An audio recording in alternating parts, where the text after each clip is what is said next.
Arriving piecemeal, the first reinforcements in the Golan were sent straight to the front. The situation was so desperate, there was no time for a coordinated response. In the south, the Syrians were now only 10 minutes tank drive from the Benot Yaakov bridge. By Monday morning, though, 36 hours into the war, the roads to the Golan were jammed with troops and equipment, in civilian as well as military lorries. Approaching the heights, they had to risk artillery fire directed from Mount Hermon, which had fallen to Syrian commandos in the first hours of the war. Fully mobilized, the Israeli army began to turn the tide. Casualties had been heavy. They lost 250 men in the first 2 days in the Golan. It was not a price a small army could keep paying, and from Monday, limiting casualties became a priority. They now relied more heavily on artillery to dislodge the Syrians at long range.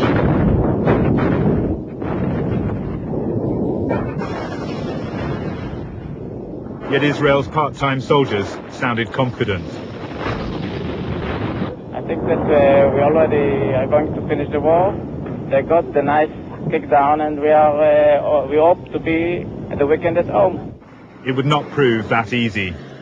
Syrian resistance remained stubborn in retreat, despite their staggering losses. The advancing Israelis counted 500 tanks among the wrecks strewn across the heights. North of Quneitra, the Syrian columns had been constricted by minefields, and the crack Israeli 7th Armoured Division hadn't wasted that advantage. They called the area the Valley of Tears. Abandoned among the wrecks were brand new Soviet Saga carriers, capable of firing 6 of these latest missiles. Israeli mechanized infantry cleared out pockets of resistance bypassed by the advancing armor, and by Wednesday the 10th, the Israeli Chief of Staff, General Elazar, could report on Israeli progress. I am glad to tell you that we managed to push almost all of the Syrian forces to the ceasefire line. But they were not stopping there. Of the battles, we continue our counter-attack. We shall continue it tomorrow, and we shall break and destroy completely all the attacking forces. The Israelis had cleared most of the Golan, but they could not switch to Sinai until the Syrian threat was destroyed. So they attacked again in the northern sector, using Mount Hermon as cover for their left flank. They crossed the ceasefire line into Syria on the 11th, taking the shortest route towards Damascus. 2 days later, they were 15 miles beyond the ceasefire line, only 25 miles from Damascus itself. The Syrian reserves put up strong opposition from prepared defences, and the Israelis had a hard slog all the way. With his capital threatened by Israeli artillery, President Assad appealed for an Egyptian attack in Sinai to relieve the pressure. Syrian MiGs joined the desperate defence, swooping on the columns on the left flank near Mount Hermon.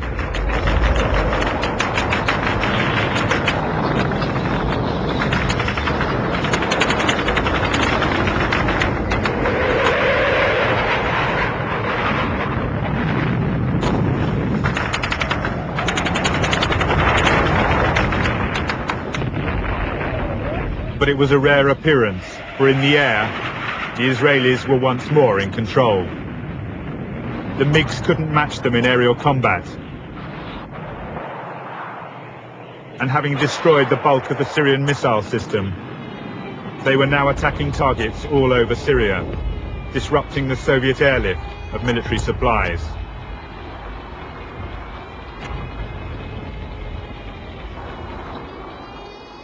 At sea too, they were choking the supply route. In the first ever naval missile battle, they virtually wiped out the Syrian Navy. And the Soviet Union was forced to move its own fleet to keep Syrian ports open. The Americans responded by reinforcing their 6th Fleet, a thinly veiled warning against further Soviet involvement. The Arab world too came to Syria's aid. that Jordanian forces entered Syria and have been heavily engaged in action throughout yesterday. 4,000 men of the Jordanian 40th Brigade fought alongside an Iraqi armoured division, attacking the southern flank. But coordination between them proved difficult. Both suffered heavily at the hands of the Israelis.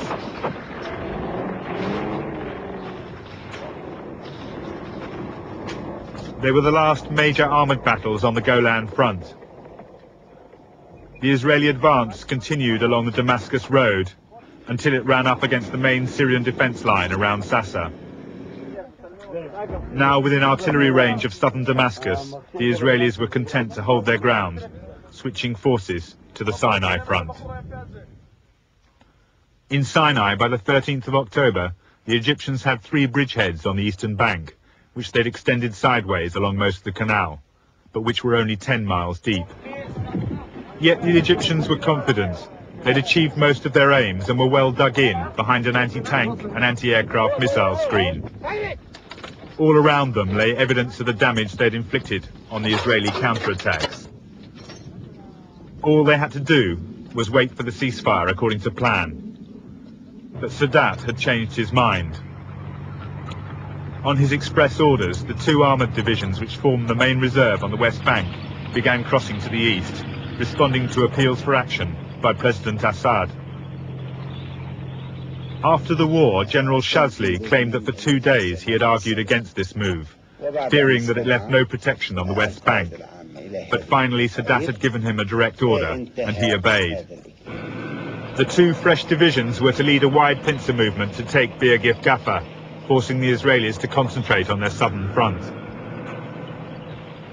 The Israelis were ready for them. It was what they'd hoped for.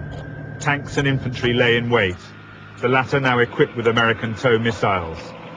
The further the Egyptians came beyond their anti-aircraft shield, the more damage they would suffer at the hands of the Israelis.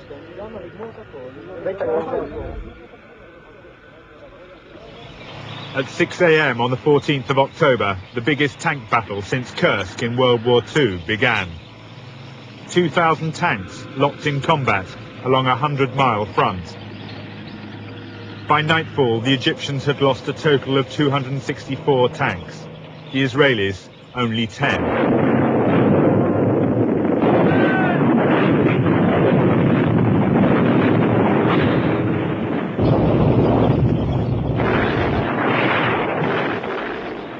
Superior Israeli tactics account for part of that disparity, but another surprisingly simple reason was the suitability of the tanks to the desert terrain. When emerging from the hull-down position behind dunes, the main Israeli tank, the Centurion, could depress its barrel by 10 degrees, presenting a small target in order to fire. The lower-profile Soviet T-55 used by the Egyptians could only depress its barrel by 4 degrees, and presented a much larger target in order to bring its gun to bear.